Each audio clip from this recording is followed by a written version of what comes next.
Hello, everyone. Welcome to our webinar regarding centralized protection featuring SIPROTEC 7SX85.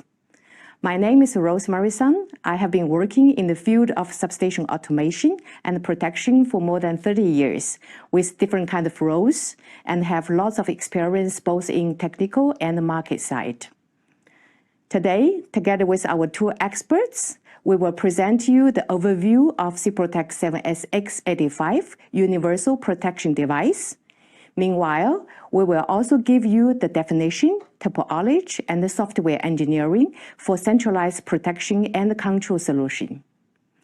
Explore test scenarios by utilizing the IEC 61850 standard with an emphasis on the digital substations is another interesting topic. Last but not least, we will learn how easy to parameterize in Dixie 5 and experience a live demo by using the SIPROTEC digital twin. During the webinar, please raise your questions in the chat box. We will have the last 15 minutes as Q&A session to answer the questions. In case, due to the time limitation, your questions are not answered during the session, you will receive an email after the webinar. For those who are interested in the recording, the link of the recording will be sent after the webinar for those who has registered. Now, let me introduce you our two experts, Jose and Jose. Jose Sanchez, our technical specialist and portfolio consulting professional. He has just celebrated his 19th working anniversary in Siemens. Starting from Siemens Columbia at the medium voltage switchgear factory, focusing on SIPROTEC 4 control and protection devices. He then spent large effort on supporting sales teams for control and protection systems. Now he's working in PLM Group as a technical specialist and promoter for SIPROTEC 5 universal devices. Here is another expert, Jose Malagan. He joined Siemens Columbia as a design engineer years ago, and then responsible for supporting the SIPROTEC 5 release in South America.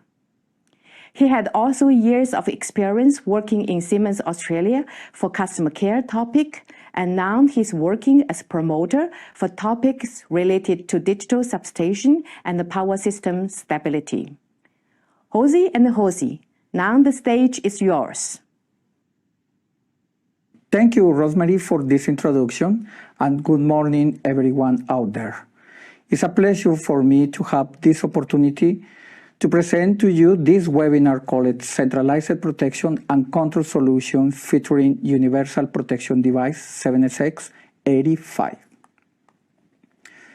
This is the agenda considered for today, starting with a short presentation about the 7SX85 Universal Protection Relay. Then we will get to know the concept of centralized protection, taking advantage of the standard of the IEC 61850. We will see some test scenarios, and sure, this webinar will include some interesting live demo. Okay, then let's start. The basis of the centralized protection is the SIPROTEC 5 7SX85 Universal Device Protection. So let's look at some features of this device before discussing a centralized protection and control solution. The practice of today is to use specific relay types for different applications. In a substation, we can see around 10 different types of devices, as you see in the slide. Here's some examples: line feeders, generator, motors, transformers can be found as a type device in a substation. The new approach is to use universal relay, which can be adapted to cover the specific functionality required in each bay. In such a way, the same hardware can be used across the complete installation. With this approach, a single device type can be converted into a device protection, for example, for a line, for a transformer, for generator. all the triple and single pole tripping protection devices can be covered by a single device, SIPROTEC 7SX85.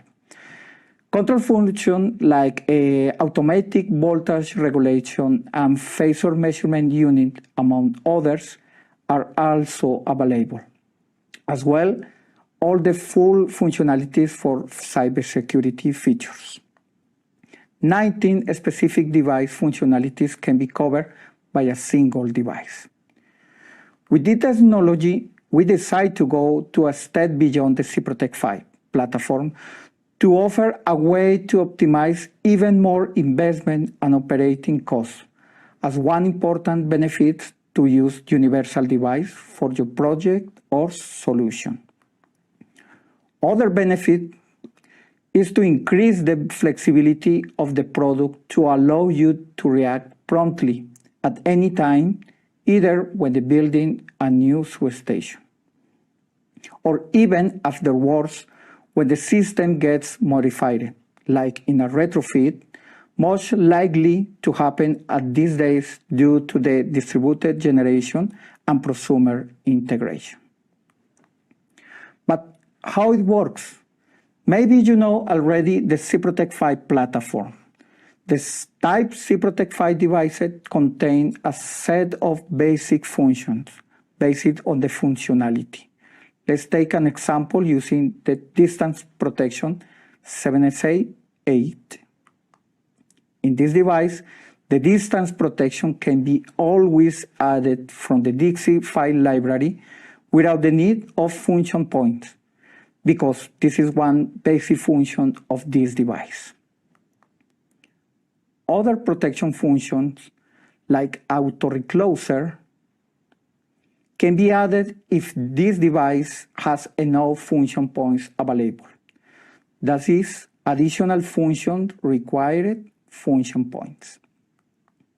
In the universal relay, we don't have any predefined main functions. Required functions can be added from the library, while every function requires a definite number of function points. The user can easily convert this universal device into a transformer protection or line protection. With this, we can add several main functions at the same time, like in a central protection and control solution. The user defines the functions he wants to use, calculates the corresponding function points needed, and adds them to the device. Once we had a look of the 7SX85, also the benefits, let's look at the main topic of this webinar. The 7SX85 is used as a central protection and control solution, or CPC. But first, why centralized protection and control solution? Well, let's take a look. First of all the concept of CPC is not new, and more customers are interested in centralized solution due to today's challenge and trends, of course. In this slide, you can see some challenges of today that drives to a customer into a CPC solution. In a digital world, finding more optimal and simplified solutions that, of course, fulfill their functionalities of, for example, protecting critical infrastructure, reducing unnecessary bay outage times, centralized solutions that increase the productivity of access management, life cycle management of these secondary devices. This is not only leads on an optimization of equipment, of course, it's also an optimization of engineering, construction, resources, which in some way even generates a reduction in the footprint. At the end, is maximize customer value with more informed and intelligent system. Now, what is a CPC? Well, the actual Siemens centralized protection and control solution is based on SIPROTEC 5, a high-performance computing system device capable to handle not just the protection of several bays in one substation. Additionally, this equipment has the functionalities such as data acquisition, time synchronization of sample values, capabilities to record not only fault records, but also power quality events, slow and trend records of the complete substation, measurement capacity, access monitoring, load control, high levels of cybersecurity, among others. Please take your time to observe these slides and all the possibilities, functionalities that are available in a single device. And well, previously I showed our solution based on 7SX85. And now I want to show you that using our SIPROTEC 5 technology, and especially this device, we can adjust to the above challenge and deliver centralized solutions with 7SX85. Let's look at this graph in the slide.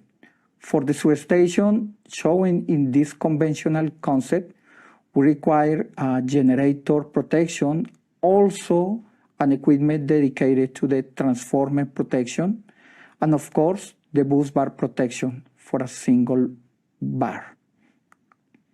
Now, I want to show you that according with the challenge shown two previous slides, the 7SX85 device can be used as a CPC, or centralized protection, for the protection and control of those bays. In this real example, for a customer in Canada, you can observe the solution implemented. Just one device capable of protecting and control the overall substation. Of course, for a redundancy in protection, it is possible to add the similar backup device. For sure, some benefits of this solution include the stock reduction, the reduction of number of devices, of course, also the reduction of engineering efforts, the time, and including the patch management. Then, what is our Siemens solution for small substations? First, take in account that this solution is able to control up 12 bays. Now that you are clear with the quantity of bays, it is necessary to add a 7SX85 device protection. Plus, a few components are requirements depending on the solution. First, a decision about whether your solution requires a centralized scheme or distributed scheme. For the first one, all the information of the base is wired to a single device. To do this, clearly we need to add inputs, binary outputs, binary inputs, analog inputs to the universal protection device according to the number of bays that we want to protect and control. Because in this case, all the signals are wired from the bay to one single device. For sure, you need to add the functional points required. And of course, and not less important, is the addition of the necessary communication ports, for example, for the station bus, protection interface for the differential line protection. The other option is the distributed scheme. In this case, the central unit is processed all the control and protection algorithms, and the information is obtained through a network like a process bus. The difference between the previous one is the presence of the merging units or bay units that send information through the communication to the central unit, including, for example, the sample values via the INC 61850 protocol. When make use of this technology in some cases, and depending of the client's requirement, additional equipment like switches, clocks are required. Now we can see some examples. First, take a look of a centralized scheme. The 7SX85 is required with enough hardware and software to protect and control, in this case, the 3 bays. Each bay, as you can see in the slide, could be a feeder, a line, a transformer, whatever is the bay. And also this protection device include, or you can include, the single bus bar protection up 8 bays. Also, you can use our Dixie file library to add the functionalities and, for sure, the enough function points. Some features of this solution include conventional solution without the use of merging unit or process bus, reduction of the equipment with the possibility of redundancy in a centralized equipment, the 7SX85 with the possibility to have more hardware, including a second round of hardware. Also, it's very important that in the software level, we have the bay structure, which makes software engineering much more intuitive and helps the user to perform tests. Another example of centralized solution, in this case, is 7 bays, you can see, which include transformer with bays from the high and low voltage side of the transformer, 4 feeders, and a line. And of course, each bay with the corresponding protection functions.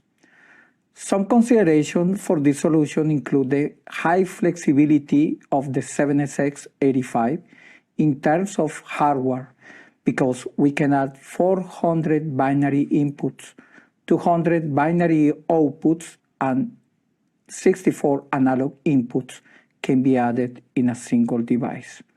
Also, we can include up to 4 communication ports for a station bus, protection interface for differential line protection, or maybe for phasor measurement unit, and other functions. You can check if the load capacity of the device is correct using the configuration in the software Dixie. Also, take into account that due to the bay structure, you can handle the control authority per bay. I mean, bay 1 could be remote to receive command from level 2, and the other bays in local. Only local commands can be handled by the device. See that one great advantage of this kind of solution is to increase the intelligence in a substation. As the CPC receives all the information, it is possible to perform logics, for example, load sharing. Now, how select correctly this device? I mean, in terms of the hardware, in a very optimized way. To configure an optimized centralized device, we can make use of the SIPROTEC 5 configurator. First, of course, let's go to the SIPROTEC configurator page. We need to select the universal device and then select the 7SX85. Now we can choose the configuration assistant option. In the menu that is shown, we are going to add the number of binary inputs, binary outputs, and analog signals required. For the example shown in the previous slide, we have 10 binary inputs per bay. We generate a total of 70 binary inputs, 5 binary outputs per bay, for a total amount of 35, and in analog signals, we can think in a group of 4 analog signals, we will have 28 current inputs and 28 voltage inputs. Now the configurator will show us a suggestion of the required hardware. Now you can continue with the normal process, including, for example, the display type, small or large, the number of the type of communication ports, number of LEDs, etc. And for sure, it's very important the functional points depending on the amount of protection function that your solution required. Now we will see a distributed scheme. In this case, the 7SX85 is the central unit.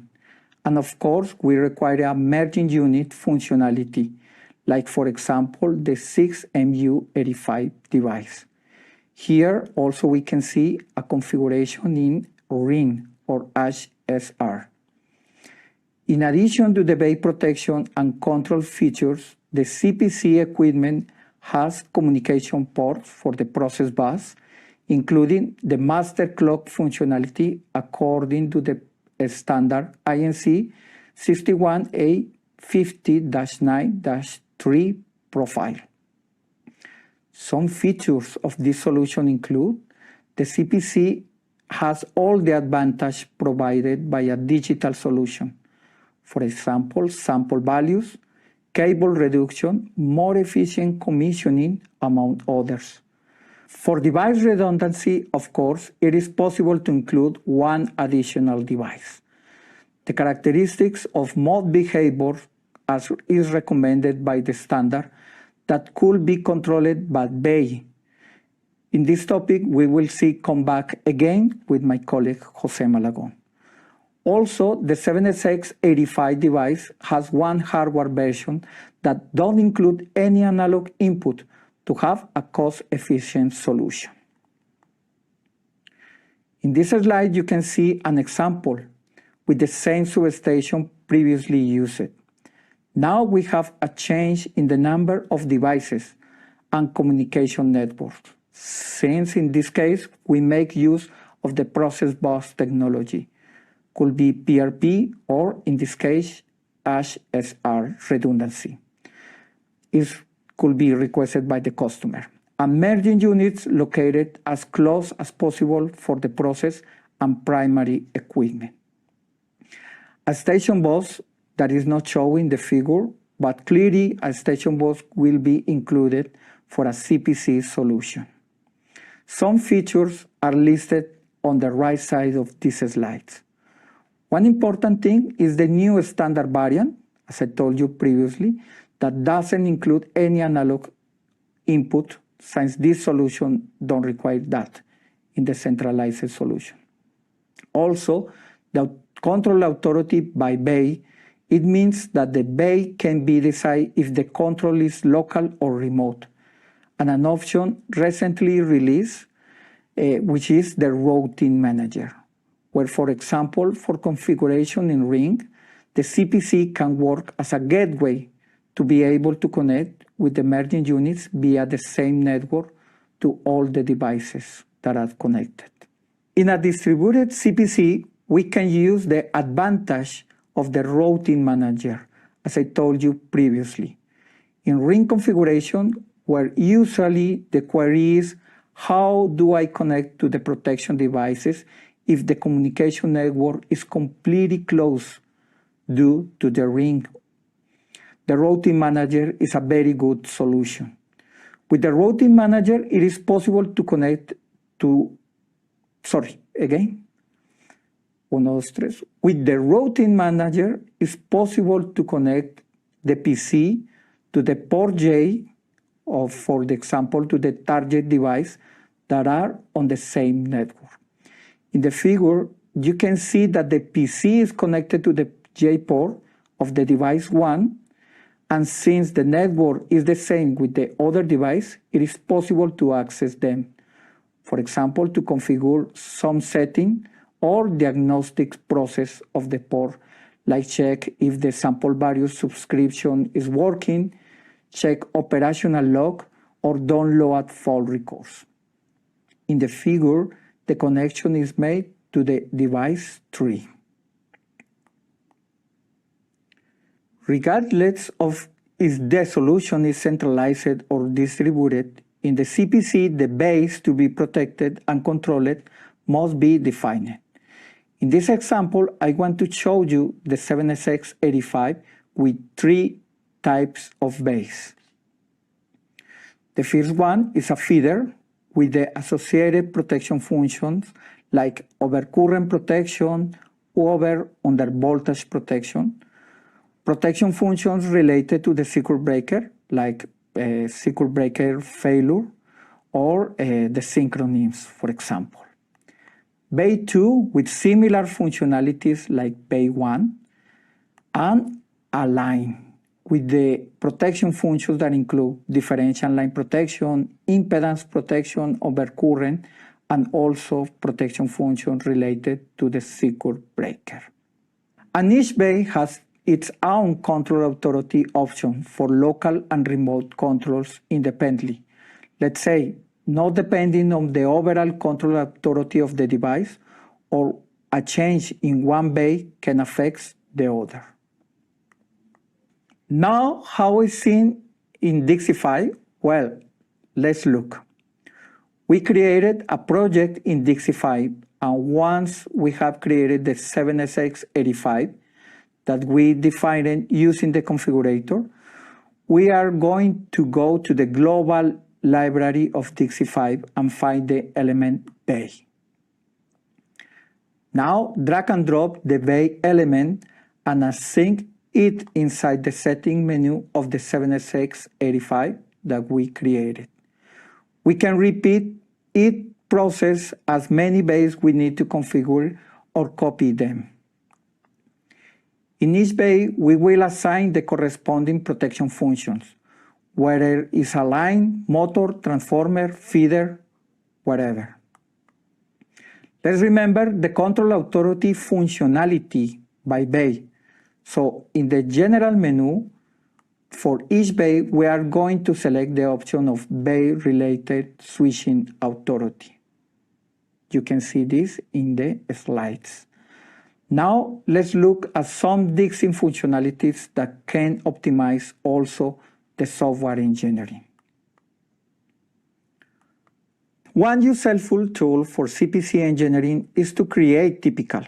For example, create several bay units from one template.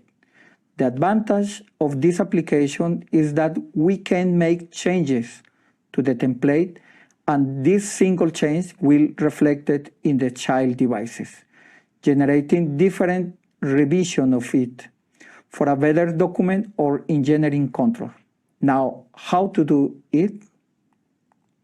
First, we set up the typical bay unit with the binary inputs, binary outputs, LEDs, protection functions, for example. Once finished this configuration, go to the device information menu and select the icon of typical device. Now right-click on the device name and then choose the option to add child devices. In the pop-up window that Dixie displays, we choose the amount of child devices in our solution. For sure, we can rename the devices and the INC 61850 name of the child devices. Dixie will create a child device in the project. In case of requiring any change that affects all the child devices, we can click on the option to modify version. Dixie will create a new template with a revision number. At this step, we will make the change required. At the final, click on the option to apply changes. And voila, we got the all due date changes on the child devices. Keep in mind that any change that affects the ICD files on the device require an update of the INC 61850 configurator. Also, the change of sample values goes between bay units and the CPC must be done manually in the configurator. This typical device management is not just a copy and paste process. This functionality includes some features like the specific setting. The idea is that when you create the child device, you define which settings you want to set up per device. For example, the overcurrent pickup in each child device must be different. But better, let's see an example. In the typical device, click on the lock symbol. The idea is to block this setting and can configure the value per child. In the tree of the project, find the option Specific Setting. The locked setting current threshold for the circuit breaker open is now available in this menu. You can edit the setting per child and decide the child devices which other settings must be specific. Nice functionality, for example, for specific charts, IP address, or protection settings. Okay, now I want to present you via a live demo two useful examples for centralized CPC solution. This first live demo will be separated into two parts. This part one is about the engineering process using Dixie and one example of the implementation. In this case, is one existing substation and the customer required to add a new feeder. So in this slide, you see the line bay, feeder 1, and the new one is the feeder 2. Okay, we have here my project with a CPC, centralized CPC. Here you can see that I use a universal protection device. And the idea of this live demo is to add a new bay, based on the bay 2. So the first step is to create the analog inputs. In this case, you can add more current inputs. This is the normal steps in our engineering. Now the voltage.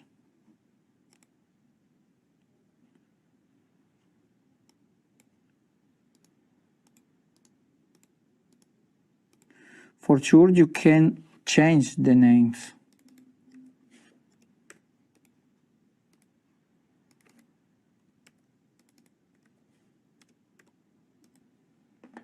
Okay. Now, I want to show you the information routing where I have the binary input of the bay 1, this, and the binary inputs of the bay 2. The idea is to copy the bay 2 because this is a feeder. Let's see, it's a feeder protection of feeder bay, and the idea is to copy. But using the features of Dixie, these binary inputs will be copied sequentially to the last one. So the next binary input will added automatically by Dixie. So let's see. We can copy the bay, pass,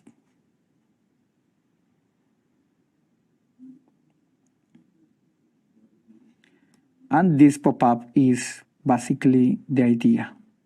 Do you want to route sequentially from the next available slot? So the idea is to click on yes.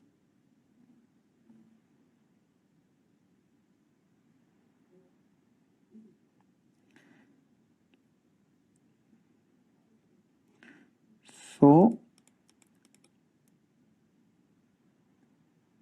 I decrease the time of engineering. Let's see. The binary input of the bay 3 are now assigned. Also, let's move to the right. The binary outputs also are assigned. You can see here the binary outputs and the LEDs are assigned automatically. Also, you can copy the charts, the logics. I want to make the example for two different charts. For example, the bay 2 has the control commands. This is a chart for open and close the circuit breaker. Also, I have a chart for interlocking, for open and close, the interlocks of the primary devices. And this is for commands to turn the bay to local or remote mode. So let's copy this for the bay 3. In this case, for example, I want to copy the interlocking. Click with the mouse and not just use this copy. We have this new option, create chart duplicate in base. So we can click on that and we can change the name. For example, I want to use interlocking and decide for which base do you want to copy. In my case, just for the bay 3. So now I can click on OK. And this is the new chart. So also I want to create a new group for the bay 3. Move this chart to here. And I want to show you that now, maybe with a zoom, now automatically Dixie assign the signals of this chart to the bay 3. The signal of the circuit breaker and also the outputs in this new chart. Let's make the same example for the local remote. Just for bay 3. And move here. Let's see that now I have the commands for local and remote, but in this case just for the bay 3. So Dixie creates a copy and assign for the new bay. For sure, to avoid this error, I have to assign the measurement points to the bay 3, that is the new one.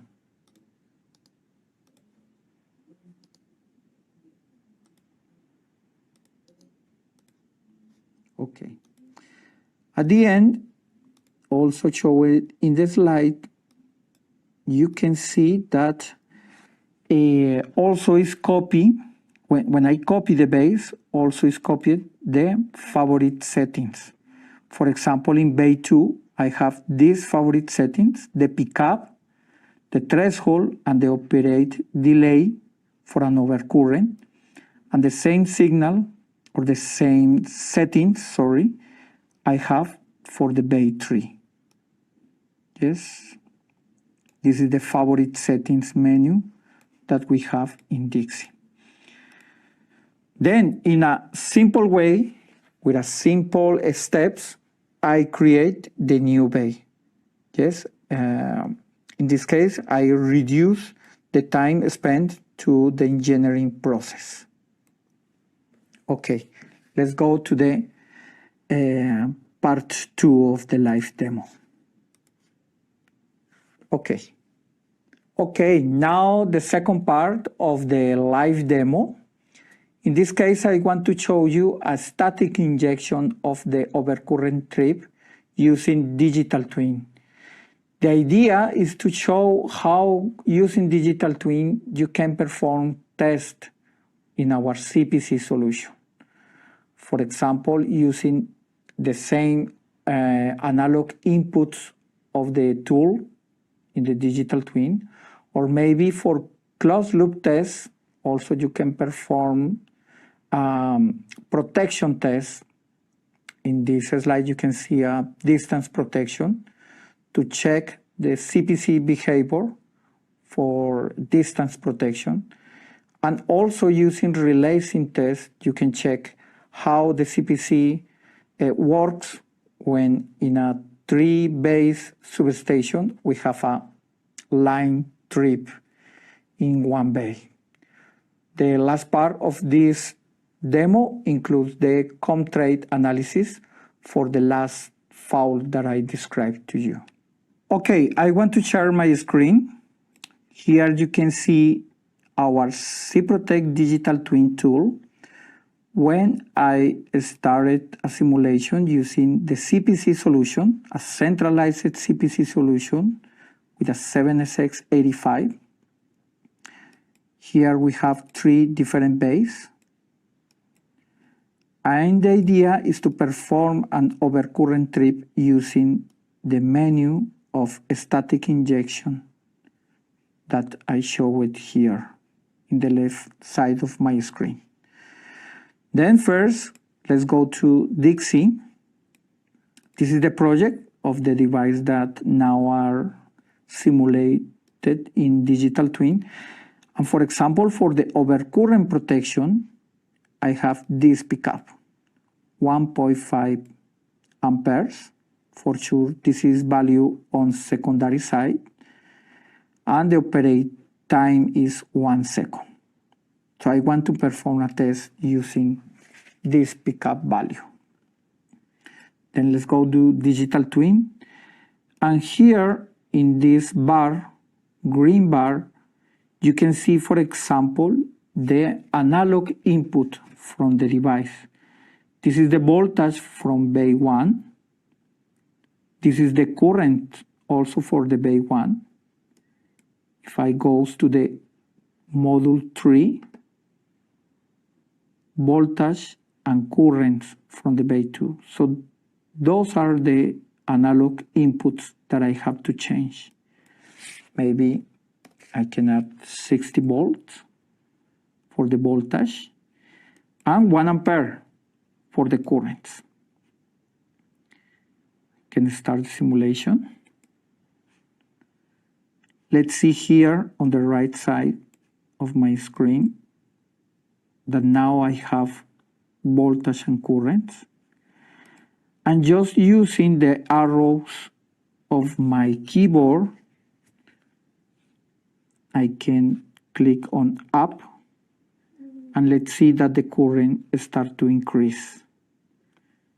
If I go to 1.5 amperes, I have a trip. And let's see that I have these LEDs in on. These LEDs corresponds to the bay 2. And now I can decrease. And I obtain the information of the trip.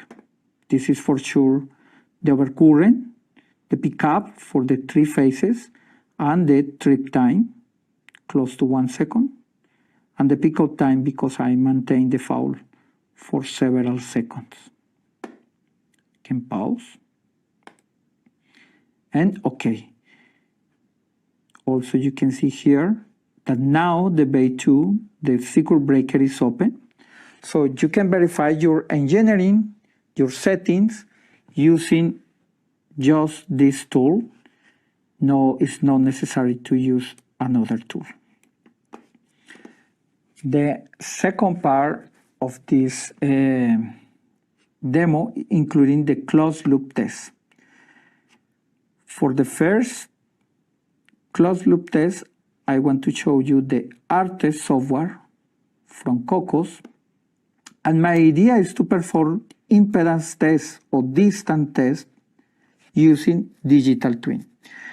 So the last test was performed in bay 2 because it's a feeder, but in my engineering, the bay 3 is the line. So now I will perform tests from the distance protection using the R-test software. So for sure these settings for the impedance are the same that I have in my device. Yes, the slope and each zone, the settings is the same in my device.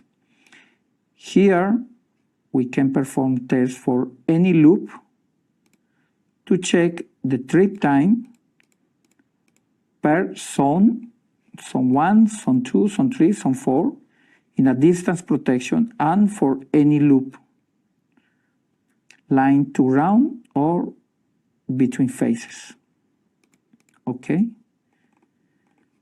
So what is the idea? In ArtTest, you can connect now to digital twin. For sure, we need some steps previously, like the VPN password that you can perform or to can connect to the device. So click on connect.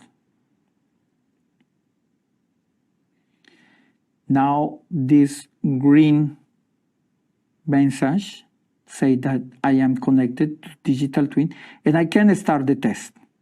Okay, so I want to perform test, as I told you previously, using this tool of the distance protection. So let's go to start. And I want to change to my device. In this case, right now is the Bay 3. So let's see, this message is for the Bay 3 distance protection.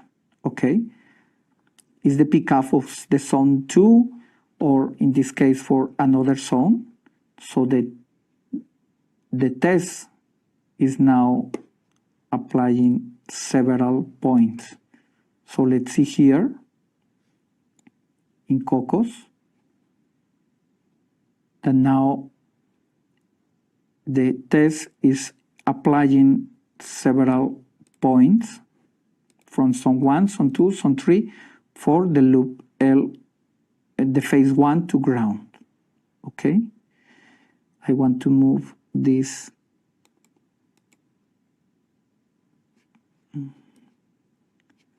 1 second, sorry. I want to move this menu to can check the settings. Okay, let's see. Here we have the trip time, the nominal trip time, and the value when the artist received the trip coming from digital twin. So in an easy way, you can check or your settings of your device and the trip times. This is the similar protection functions that we perform in a commissioning step in a project. So using digital twin and checking that for our CPC solution, you just have trips for the Bay 3 that is aligned. Yes, this is another way to check the behavior of our device. Okay, the last step is to check using relay sim test. So in this case, I open my software. I need to stop this injection and the simulation because I need to change some settings, especially for the API file that is coming from the relay sim test. So please let me perform the test. First, I want to show you. This is my substation on my small network. You can see 3 bays. The Bay 3 is the line. Bay 2 and Bay 1, both are feeders. This is my line. And in this line, I will have a trip, a line fault. So this will be the fault. Now here in digital twin, I need to update the test file because this API reference, this API file is from Cocos. Now I have to update this API from Omicron.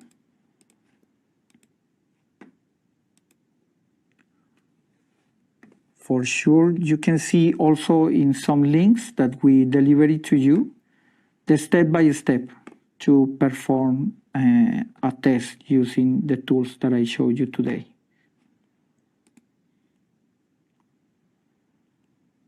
One more steps.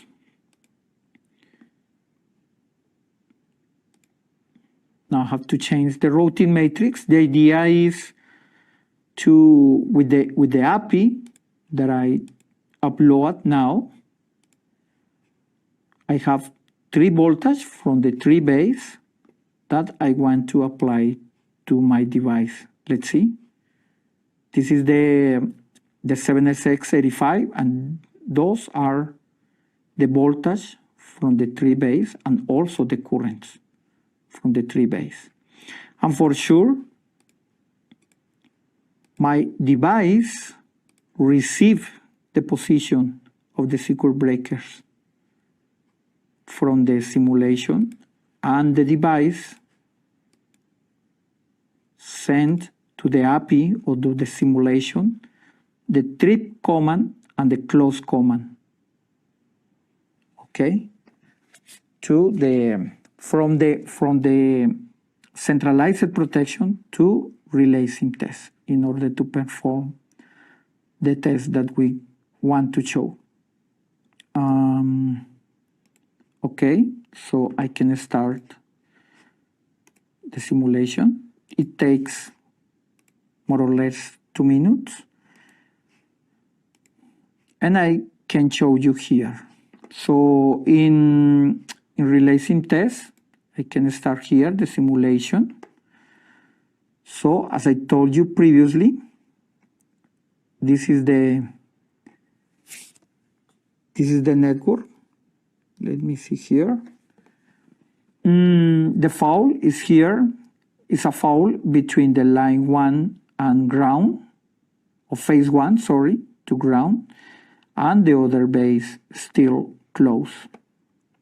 One part that I want to show you is that the CPC, how is the performance of the CPC when I have just one trip here, but maybe for the other base I have a pickup, because for example this is a source that in the event of a foul can be fit the foul through this way. So maybe this feeder can also have a pickup or maybe a trip. And also it's good to see that, because maybe I have to change my settings, you know, for the protection point of view. Maybe I have to increase the threshold, or I have to start again the protection study of this substation. This is just an example. So now let's see in digital twin. Now it's okay. Now digital twin is okay. So I can start the simulation. So let's go again here and just click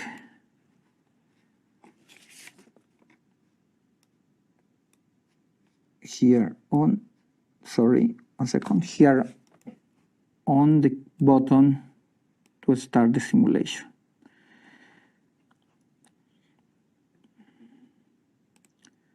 First I want to remove this, start here. I can start my simulation. So the idea is to perform just one phase to ground foul in the line, as I told you previously. Now we can check here in digital twin. Now this is for the bay 3. The idea is, we have also a foul in the line, we will perform an auto reclose also. When the simulation stops, here you can see the inputs from digital twin to a relay sim test. You can see here the binary outputs of the simulation. This is the trip, just for the circuit breaker 3. The close command is this signal, the auto reclose, and as the foul is still or continue, I have a definitive trip here, again a trip. Also the positions, the circuit breaker is closed, is open here. When I send the auto reclose from the CPC, again is closed, and later is open again. But the rest of the circuit breaker is always open, closed, sorry, always are closed. So, looks like the simulation was well. Let's see in our digital twin. Here, you can see that, for example, now the bay 3 has the signals from the trip. Let me show you.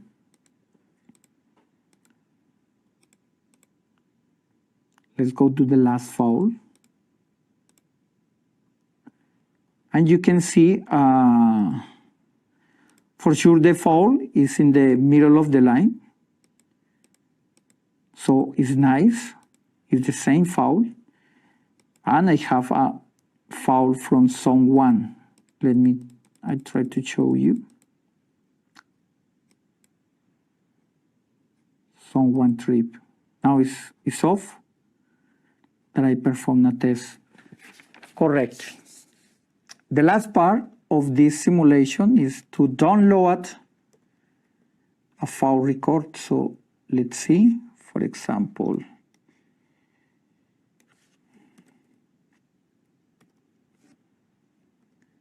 using the web browser.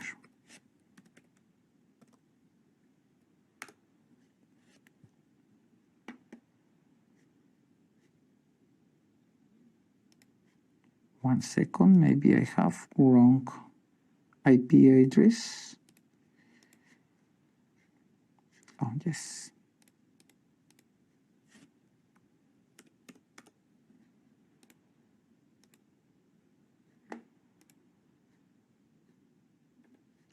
We can download from Dixie or from the browser. This is the file record that I want to show you. Okay.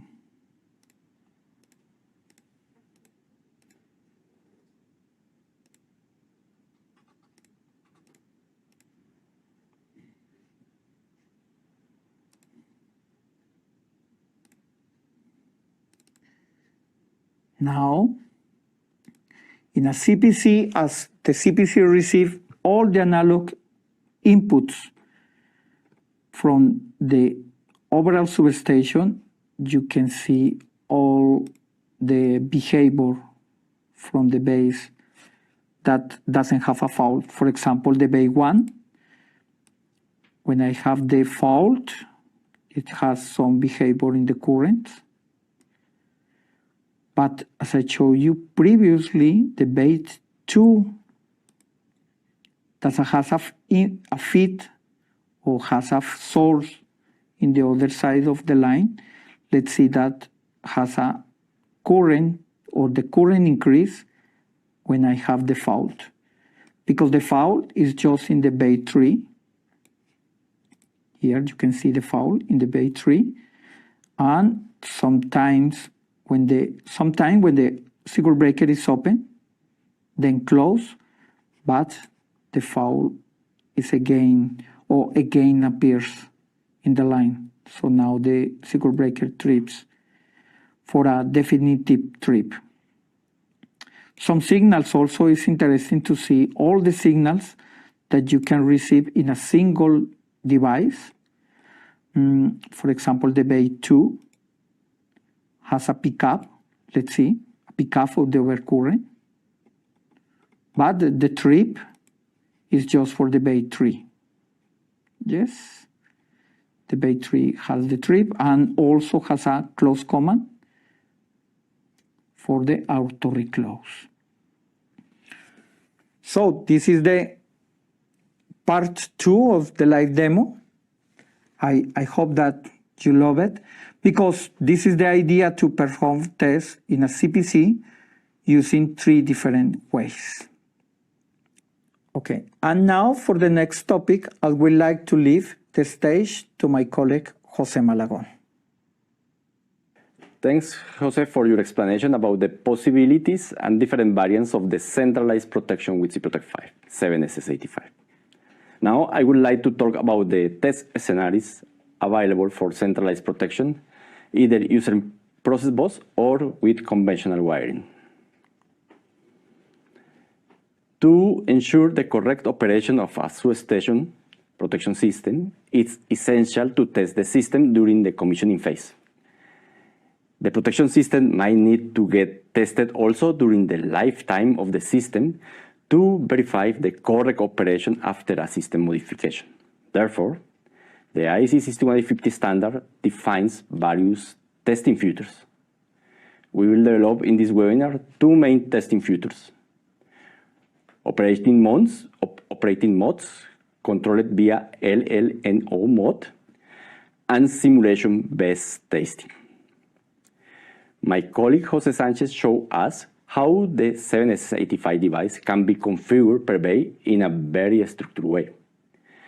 With the release firmware 9.60 for SIPROTEC 5 devices, each bay supports digital testing according IEC 61850-10-3 standard. That means, from practical perspective, that goods can be tested and use the test bit, and sample measure values can be make use of the simulation bit to test in a safe way. It permits a secure testing of an independent bay and allows the continuous and safe operation of the other bays. Each bay or function modeled in 61850 as logical device can be individually set in each of the operation modes. This means that the operation mode will affect the entire hierarchical structure of 61850. Digital substation can make use of the flexible engineering of 61850 provided with the SIPROTEC 5 platform in Dixie 5. Then, the test behavior of the device can be modeled according to the requirement. On the right side of the slide, there is a representation coming from the standard 61850. It shows us an input signal such as goose coming with a test quality bit. That will be processed as valid if the subscriber device is also in test mode. But the same goose message is processed as invalid if the device is in operation mode on. This extension is more relevant if the application is having a central device handling multiple bays and it is necessary to test only one bay and not all the other bays. A simple example is to change and test one threshold of an overcurrent function in only one bay of the central protection device. The operation modes can be changed via the LLNO mode of a logical device or a protection logical node. SIPROTEC 5 device offers the following operation modes. On, as you can see here in the slide, the function or the device is operational. Data is sent without test flag. The function device accepts only data without a set test flag. And one important thing, the operation of the binary output is granted. Blocked as the on mode with the important remark that the binary outputs of the device are blocked. The other operational mode is test. The signals are sent with the test flag. The function or the device accepts only data with or without a set test flag. the operation of the binary output is also granted. That means that the output contacts are going to be closed. Test blocked, like test, with the binary output blocked. That means that the binary output is not going to be generated. And finally, we have the off. The function or the device is disabled and is not more in operation. In the previous slide, we talked about the test mode. It applies for central protection and control application, either distributed or centralized. When the central application is distributed, another mode defined in the standard is useful for testing. That is the so-called simulation mode. The simulation-based testing is the capability to switch the device into simulation mode using the logical node LPSD that is coming from the standard. The simulation bit support for goose and sample measure values is implemented as described in the IEC 61150 standard. And the purpose of that is simulate goose and sample measure values using a test equipment. As an example, the device can be set to simulation mode using the IEC 61150 browser. In this mode, the device works with the original non-simulated signals, goose or sample measure values, as long as it receives the same signals with the simulation bit that are generated from a test set. Signals without a set simulation bit are still processed from the original source. As you can see here in the slide, on the right side, the device can be in simulation mode true, and the mode behavior is on. The next slide will illustrate us about the combination of the two different modes, test mode and simulation mode. A combination of test bit and simulation bit for a central protection and control scenario based on process bus is possible. Let's go to see how it can be applied using the following example.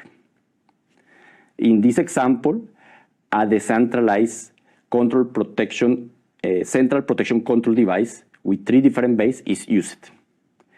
Each of the bays and each function of them can be modeled individually with one of the mode behavior operation modes. In on, off, test, on, blocked, test blocked.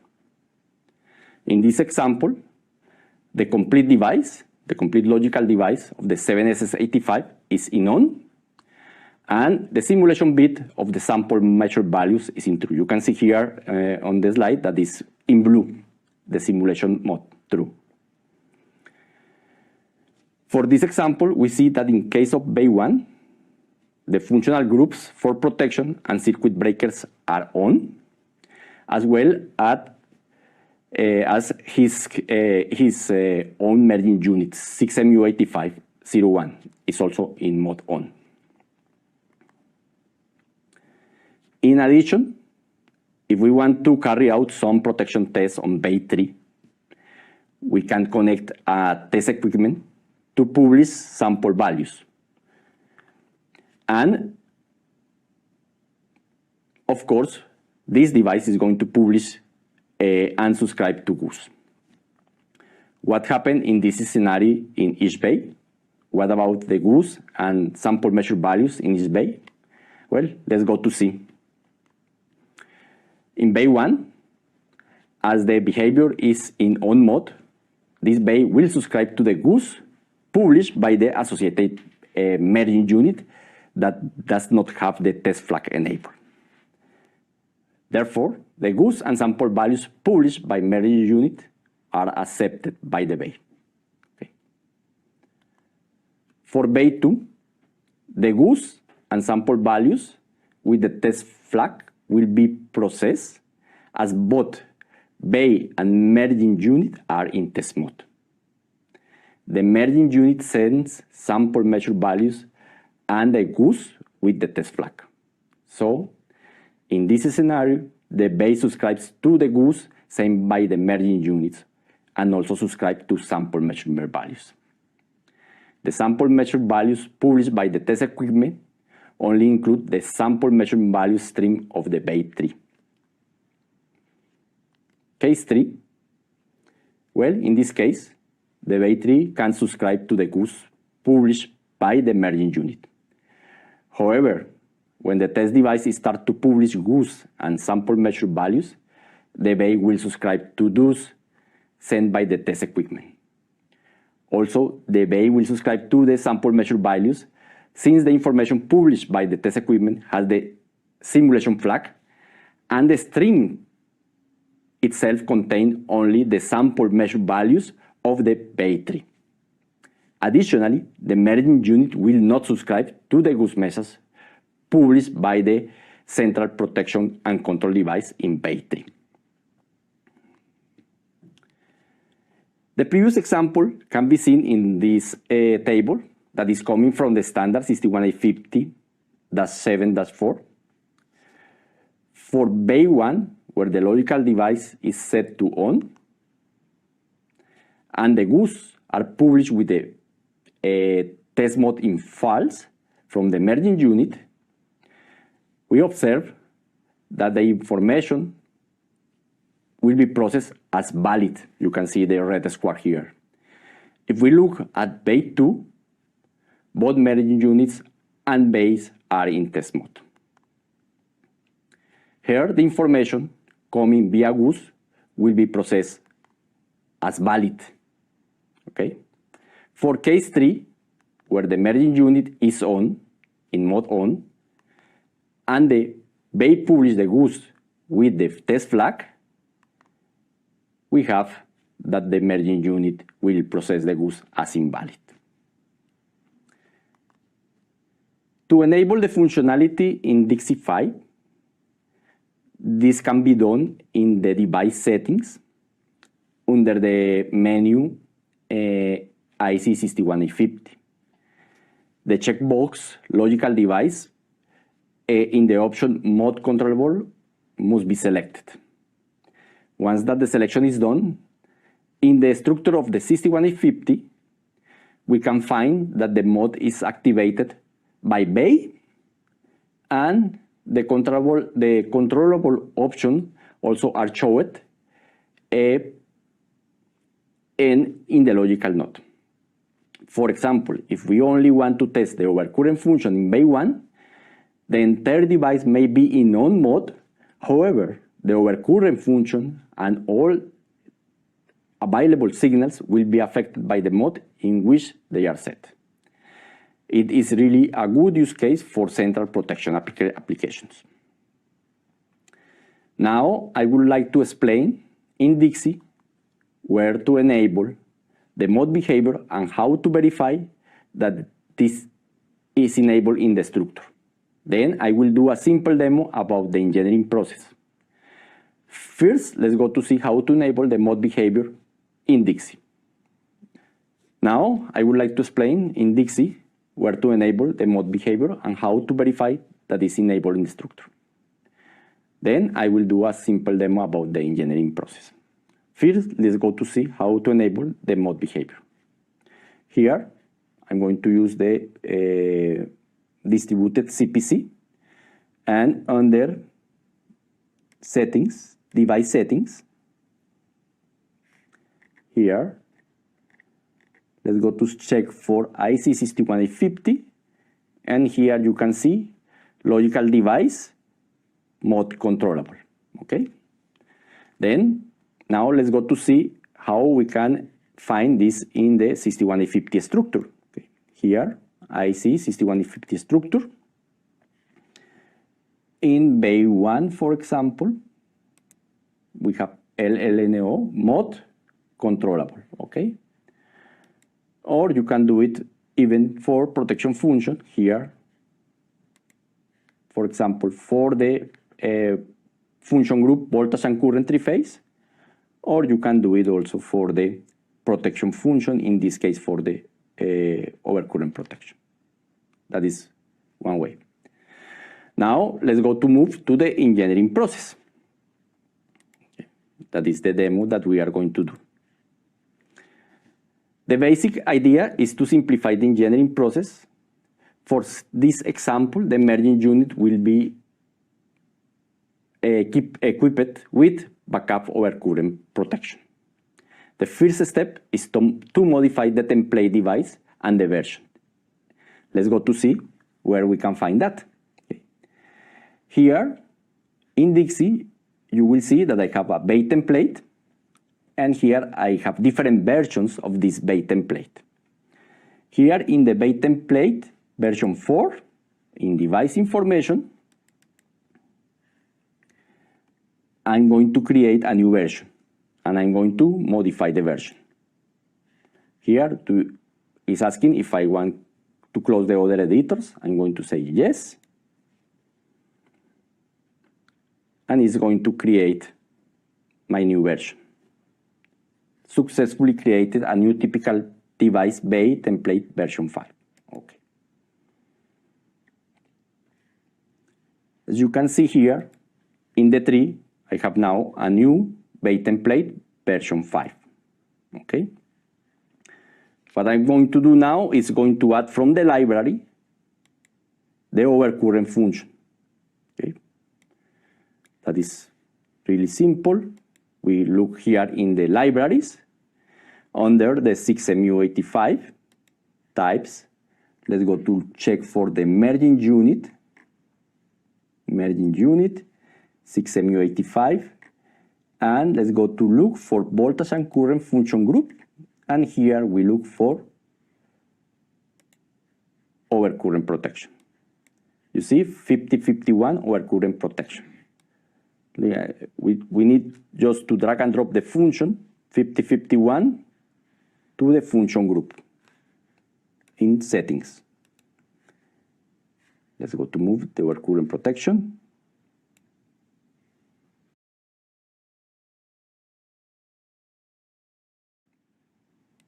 And now we have the overcurrent protection here.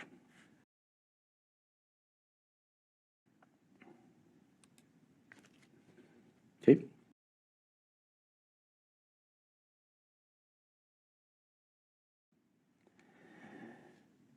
Here, one important step, and something that is coming new with Dixie, is that we can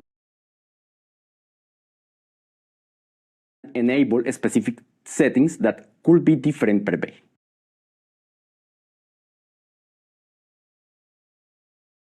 That is done here with this icon. This is new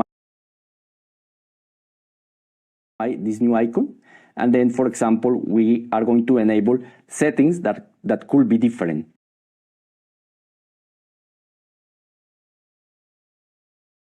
For example, the mode, the threshold, and the operate delete.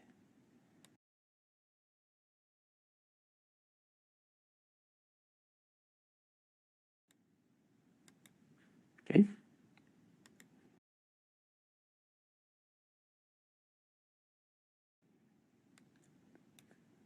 Now we have our base template, and here in device information, we need to say apply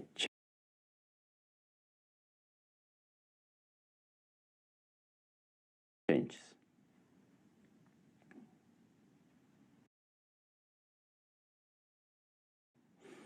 Okay, it's going to take a moment. Now we need to close the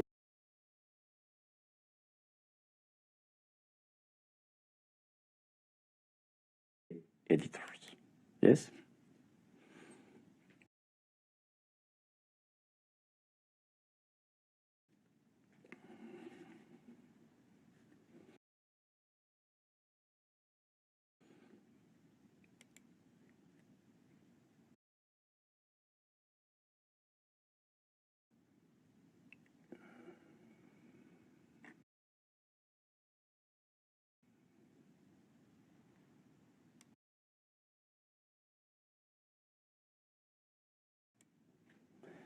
As you can see here, now we have a new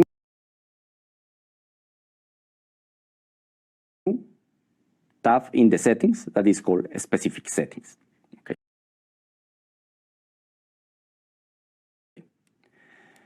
And you will find now also in Dixie typical management. Now what we are going to do, that the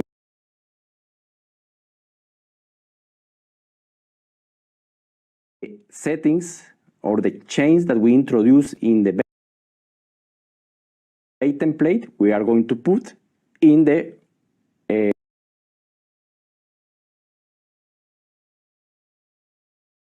child devices that are the replica of this template. We are going to typical management.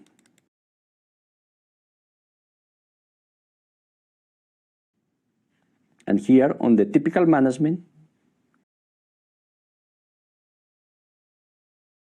we are going to find the bay template. Under the bay template, we have bay 1, bay 2, bay 3 that are the child devices. And under the child devices, we are going to select the devices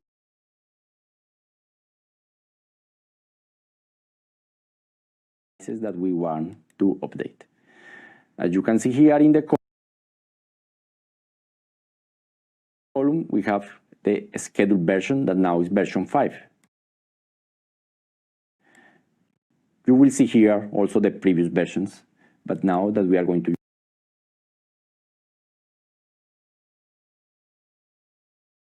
use is the version 5. Okay, then let's go to update the child devices.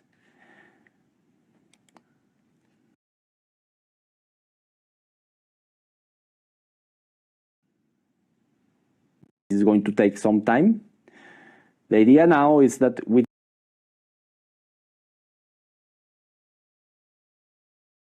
Dixie, we are improving, we want to improve our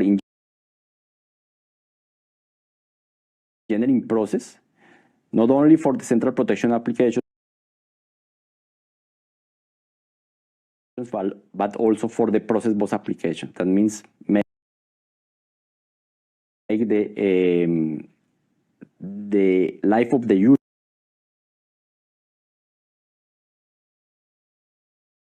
user easier in the way to configure the engineering in Dixie. That's the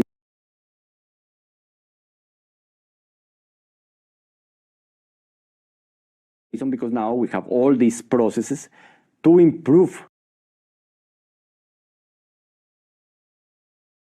or to avoid to repeat the steps in the engineering process of Dixie 5.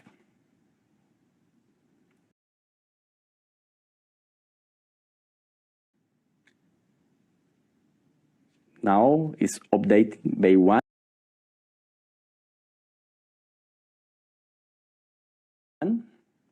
and is going to do now bay 2, and at the end is going to update bay 3. That means our 3 child devices are going to have basically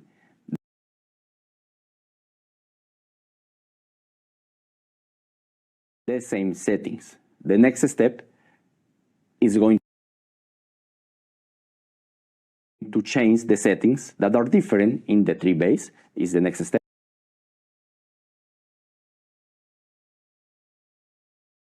that I'm going to show as soon as the process is finished. This is also applicable for process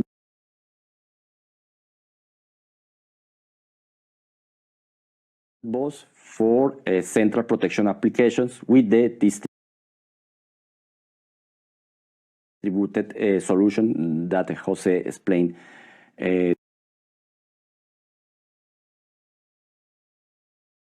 today to us.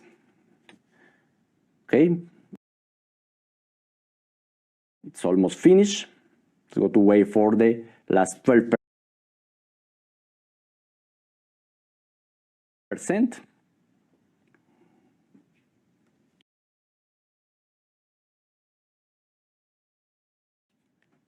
and it's done. Okay, you can see here that the devices were successfully updated.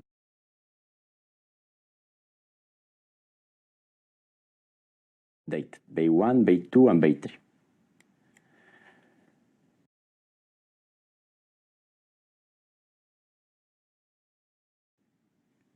In the Bay template version 5, as you remember, I mentioned that we have a new tab that is related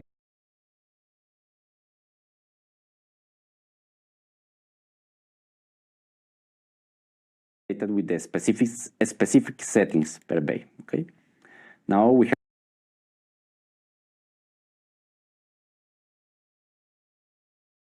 have here 3 columns. Okay,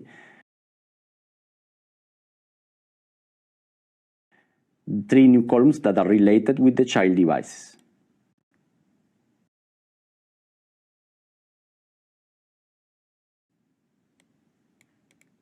Let's go to extend this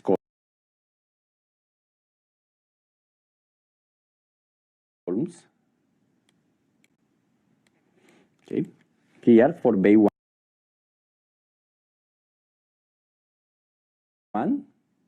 for bay 2 and bay 3, we have the settings that we select, like settings that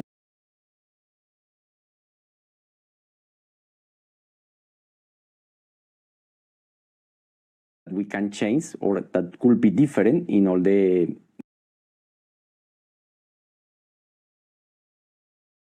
base. And here, for example, we can change the threshold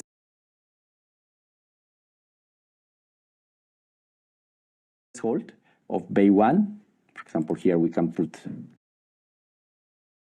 2, here we can put 3, and here we can put 4, and then refresh. Okay.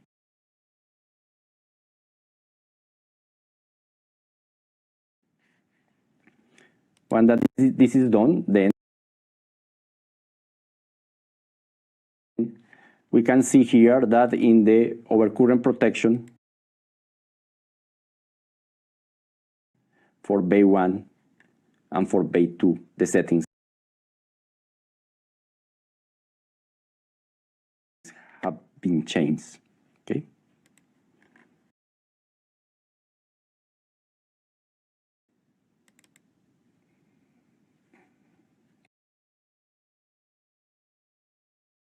You see, now the threshold is 2 for bay.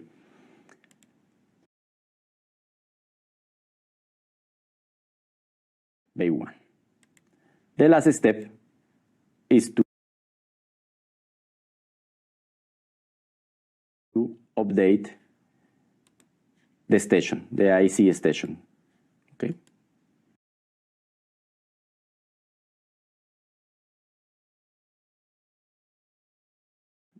Export changes to IC system configurator because we add a new function group.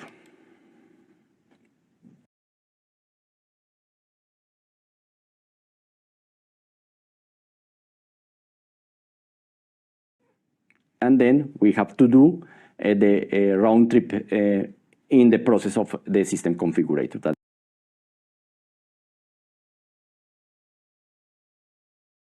means we have to update the station and come back to Dixie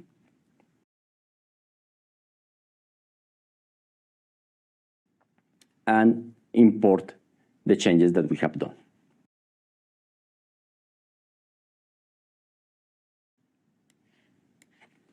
See, the validation of the process was okay.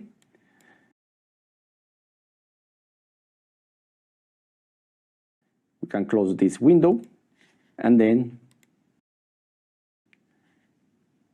we exit and then we import the changes.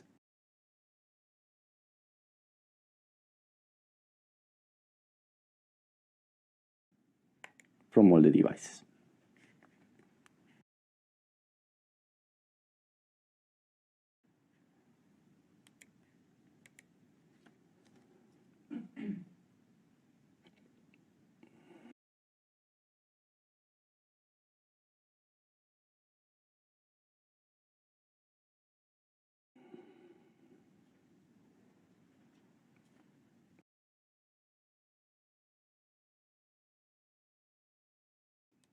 the process was done successfully.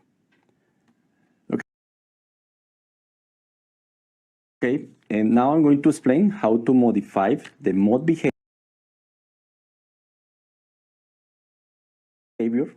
logical device in the devices or in the way that is related with the 7SX85, for example.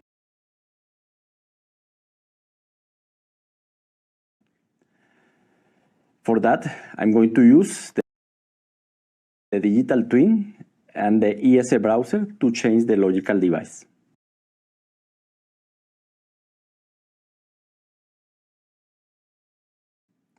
First, let's go to see the simulation of the project in digital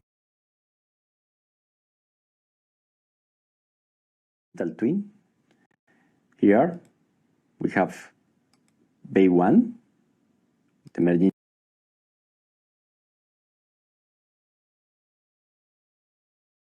unit, bay 2, bay 3, and here we have the central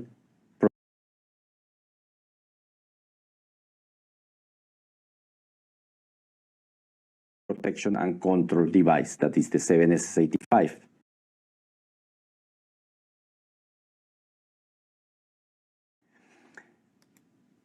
Let's go to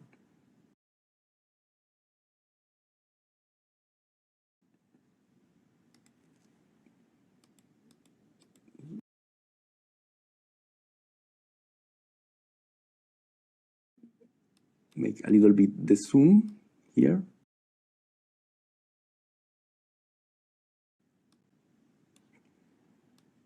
And here we have the screen, the HMI, with bay 1. We have the single line diagram. And to explain you how to change the mode behavior of the device, then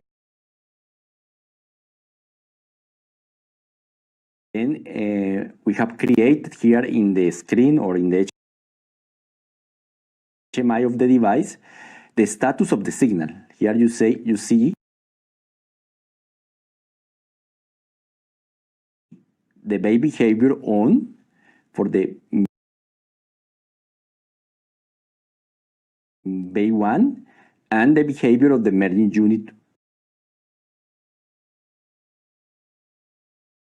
also here is now in 1, means that the devices, that the central device is in on and the merging unit is in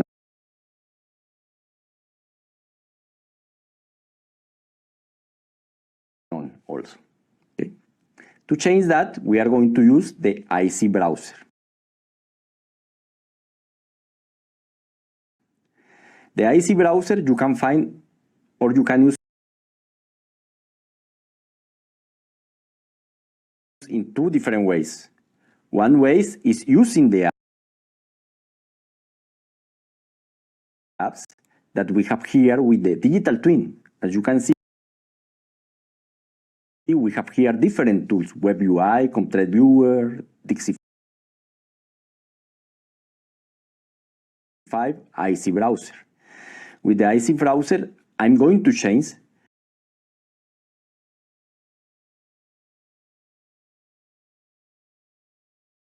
the mode, the logical device mode of the central device. Here, using the IC browser,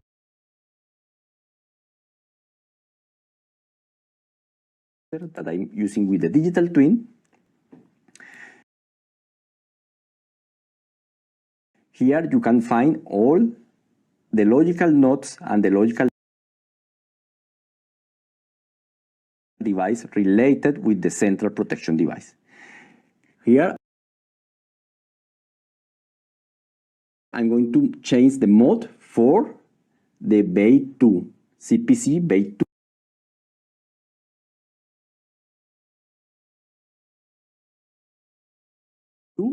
Here we have the LLNO, the logical device, and we are going to change. Okay, now I'm going to send the command 3.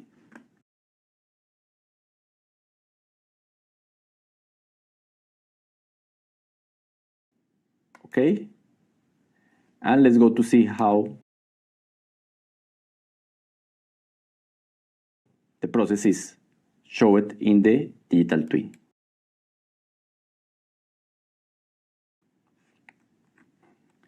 Here we have the HMI. Let's go to bait 2, and you see that now the bait 2 is in mode test. Okay, this is for the bait 2 in the central protection device. Now let's go to change the mode behavior in the merging unit.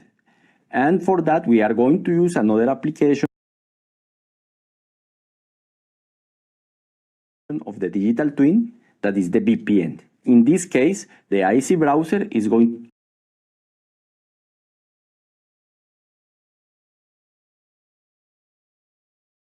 to run in the computer that I'm using to run the digital twin.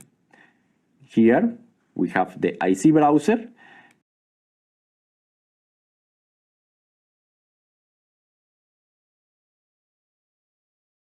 and as you can see here, I'm connected to the merging unit. I can send the command from here. Okay, I generating the command, and I can see here in the digital twin that now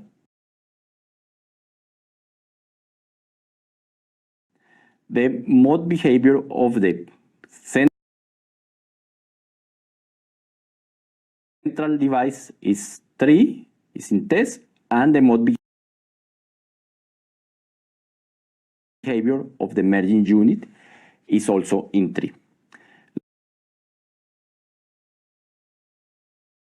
Let's go to see what happens if we have different mode behaviors.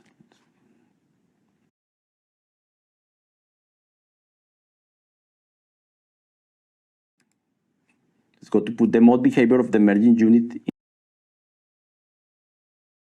in 1. Again, okay. And let's go to see what happened.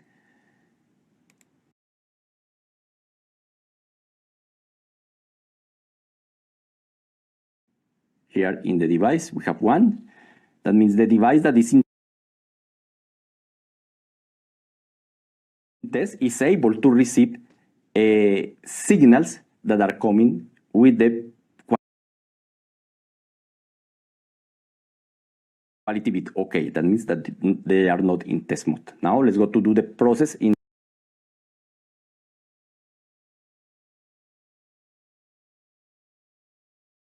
the other way. Let's go to put the central device in 1 and the merging unit in 3, and to see what is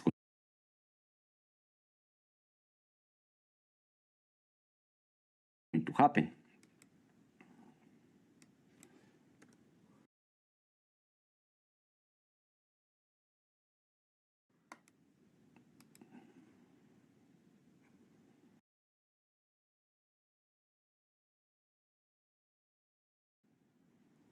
Now both are in 1, and let's go to put the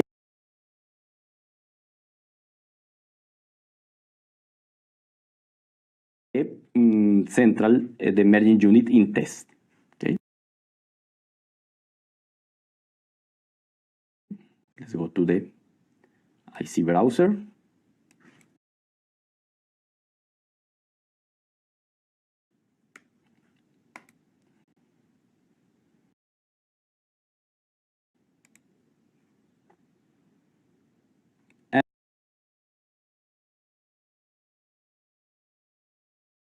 And you can see that the signals that are coming by Goose now are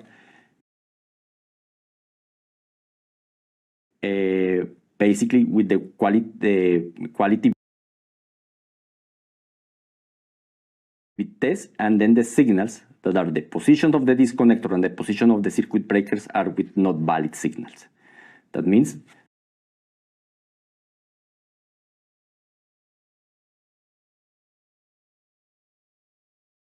that in the other way, that means if the merging unit is in test and the device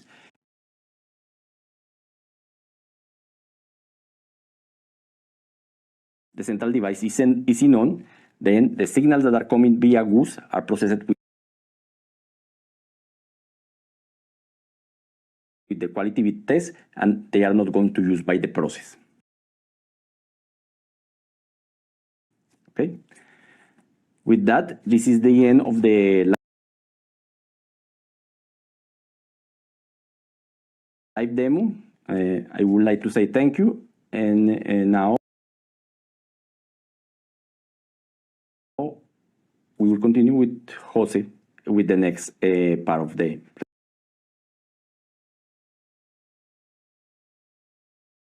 presentation. Thank you, Jose, for this nice presentation. To conclude this webinar, I would like to give you a summary of the topics that we presented today.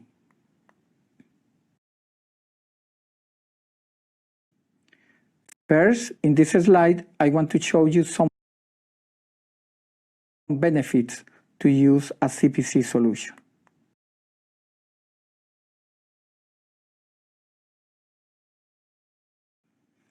The SIPROTEC 5 family, with its hardware properties, digital substation technologies, are mature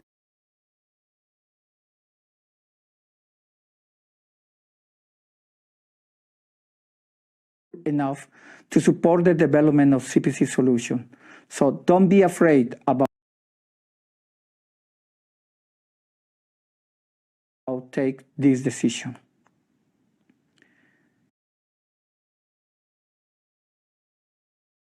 Clearly, the reduction of spare parts and stock, reduction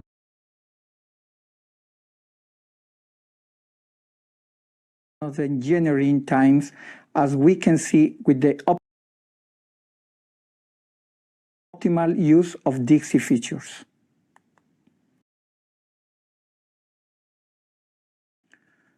The possibility of incorporating intelligence in the substation by, for example, using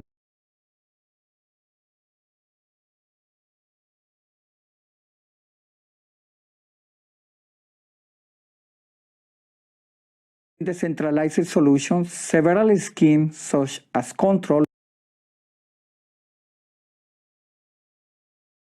load shedding, etc., can be optimized in the engineering and processing because the reduction of gooses or wiring to share information between devices.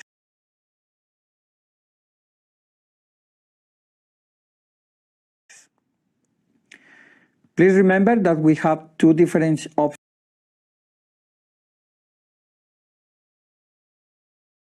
options: centralized by a single device equipment and conventional wiring, and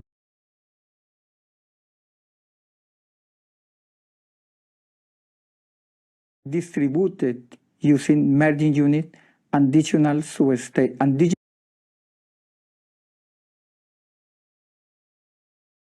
digital substation technology based on the INC 61850 standard.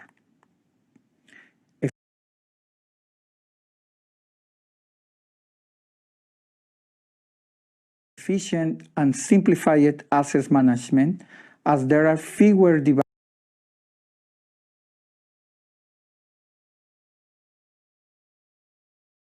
devices So it is easy to update the equipment for new security features. Last but not least, I will summarize some topics we have seen. CPC is an ideal solution if you are thinking about optimization of investment as well as operational cost. And as a summary,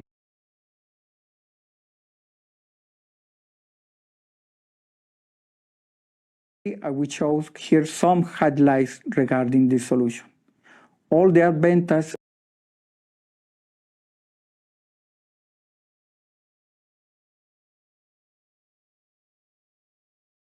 of SIPROTEC 5 family as a universal protection concept. Advantage of using digital substation technology, reduction of stock, wiring, engineering time. For sure,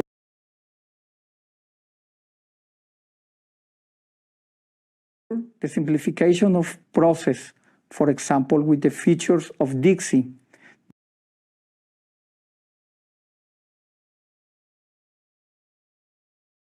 the base structure for help us in the test scenarios. And for sure, for the test, using SIPROTEC digital twin in scenarios like closed loop test or statin injection.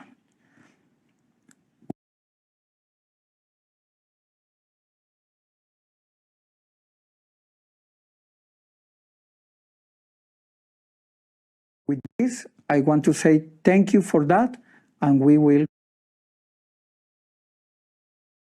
continue with the last part of this webinar.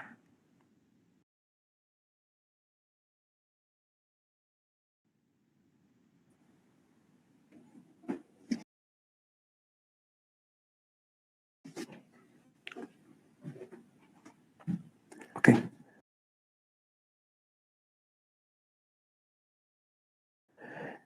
Okay, Jose. Thanks for the presentation. It was a really good presentation about the central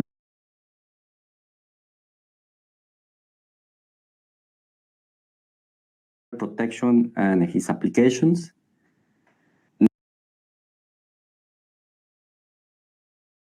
Now, here in the webinar, we have some questions that I would like to ask you. They are really interesting.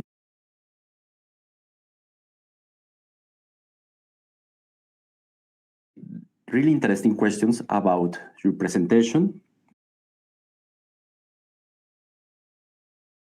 I think the quality of the presentation is coming also with the quality of the questions, and we have very good questions. I'm going to start with the first one. What is the limit of function points, protection functions, and its instance of the 7SX85? Okay. First, thanks for this question. For sure, when you are in the configurator of our